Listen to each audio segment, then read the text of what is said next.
So perhaps you caught my recent video about the ENFP dark side returning, where I talked about my experience being under extreme stress and how that can significantly change an ENFP's personality and just act like a totally paranoid different person. And I promised in that video that I would make another video talking about what I learned about feeling controlled, about expressing what we want, and ultimately how ENFPs function as leaders within business, within partnerships, and I'm sure it applies to sports and adventurers and world travelers as well. If you are new to the channel, my name is Dan, and my mission here is to help you become the best version of yourself, all while creating the most awesome life possible for you and those you love. So consider subscribing if you end up enjoying this video. Now, I was recently in Ukraine on a business partnership looking at investments. This is what I talked about in the last video. And in this situation, we had a new partnership between me and a friend of mine who is an INTJ. And in theory, we are the perfect partnership match. And truthfully, I think that might be the case the more and more this partnership develops and I see how it can really work together. But during the early part of this trip, which was really the start of this partnership, and a chance to really test things, and also, due to some really poor Airbnb experiences, a terrible, terrible combination of lack of sleep, of long days, and of kind of stressful situations. So pushes people to the limit, which is probably good to have happen at the beginning. And during this time, I started to feel like I had no control, like I was being pushed in this direction that I didn't necessarily want to go in. I was feeling like, wait, I'm having to do all these things that, like, I don't want to do this. I feel like I'm being controlled. And fortunately, I had a big realization about what was really happening is we had a mission we were there to accomplish. We had to get things done. And I was not taking a leadership role. I was not stepping up with a plan. I was not saying, here's what we should do today. Here's what we need to get done.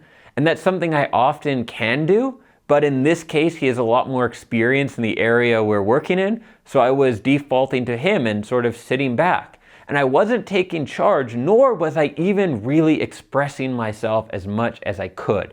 I found myself kind of taking this back seat where I'd occasionally express opinions, but I wouldn't speak strongly for something I wanted. I wasn't taking charge. And then I felt like I was being controlled in this really backseat position. But I reflected on what was actually said, and truthfully, I wasn't expressing what I wanted. So how would I get what I wanted? Or how would I at least feel heard and like I had some control of where we were going if I wasn't expressing that to the other person? And maybe this is just me. Maybe this is not an ENFP phenomenon. I have a feeling it is, though. But ultimately what I realized is a lot of the thoughts were going on in my head, not being expressed out loud. A lot more was happening within my intuition, which in some cases actually turned out to be right. My intuition, the extroverted intuition we have, where we can take in a lot of information and learn a new situation, like say going to Ukraine to make an investment. We can see patterns really quick and figure things out. And I was doing that unconsciously and sort of figuring some things out, but I wasn't expressing them well. I wasn't articulating or leading the way.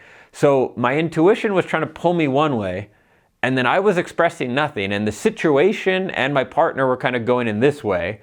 And naturally, I had this mound of stress. Like I felt totally out of control. It was not a pleasant experience. But my big takeaway and why this was a really, really positive experience, I could not be happier that it happened, was realizing that if, as an ENFP, we don't like to necessarily control people, and we don't like to be controlled. I think most of us can agree that's the case, right? We don't have this power fixation where we want to rule over 80 people, but we definitely don't want to be one of the 80 people being ruled over, is we must learn how to express ourselves, how to say what we want, and how to lead, or perhaps lead within a partnership and find that right balance where we can express ourselves, say what we want, and so we don't feel controlled, and also be fair to the other person, because it's not fair for the people who end up having to partner and work with us that we have all this intuition inside we don't share. We have all these thoughts in our head we don't really put out there, and then we expect them to read our minds. Maybe we're pretty good at reading other people's minds,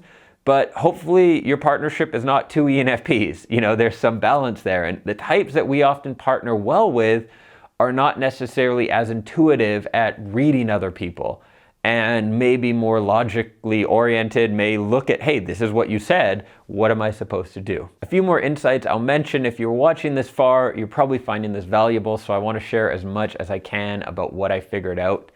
Another thing along the lines of clear communication is guessing what people mean, especially if it's in text, but even if it's shared. There were a few times where I made assumptions about what other people meant that to me were very clear.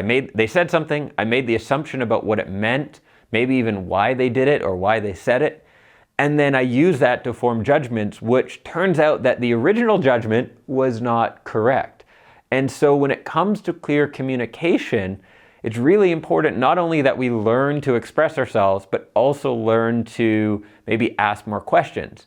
I realized that I held back on perhaps interrogating people and getting really clear and saying, wait, what do you mean? Wait, clarify that. Can we put that in writing?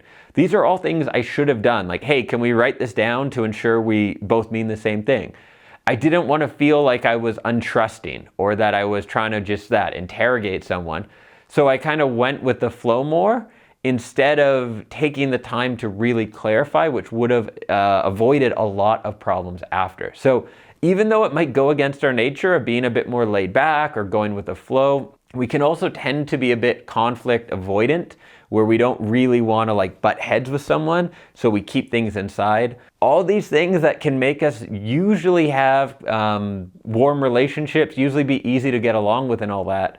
In more intense situations or professional partnerships, I think we have to learn how, and I'm saying we, this is on my to-do list for 2020, is to practice this stuff and get better at it, is learning to really express our intuition, learning to say what we want and what we think, and also clarifying with other people, and maybe having a little more conflict and a little more direct, uncomfortable conversations early to avoid a really uncomfortable conversation later. As this was all being discussed and hashed out between me and my partner, one of the quotes he shared, which I cannot remember exactly how it went, and I can't get hold of him right now for this video to get it, but essentially that people often mistake the actions taken as those of the leader, when really the leader is basically doing what is inevitable, doing what needs to be done. Basically that he was looking at what we have to do. He wasn't in his mind making decisions. He's saying, this is what we have to do to get to our goal. Let's do it. It wasn't necessarily any one person's decision. And I think it was a really good way of thinking about it, because it goes back to that us, as ENFPs, if we sit back and go with the flow, we can't blame someone else on where that flow takes us. That flow was happening. Maybe someone else took us there. Maybe that was just the way events would go if we don't step up and change them. So my big takeaway from this whole experience is to get more clear on the things I want, to articulate it earlier and perhaps more accurately, and ultimately not to blame anyone else for any situation I end up in if I did not take my own action to try to change that situation or mold it the way I wanted to go. So that's it. Those are some more of my insights from one heck of an interesting couple of weeks. Thank you for watching. If you're new here, do subscribe to the channel. I publish a million videos for ENFPs, and I've been told some of them are actually even pretty decent. So hit the subscribe button, and I will see you in a new video soon. Thanks for watching.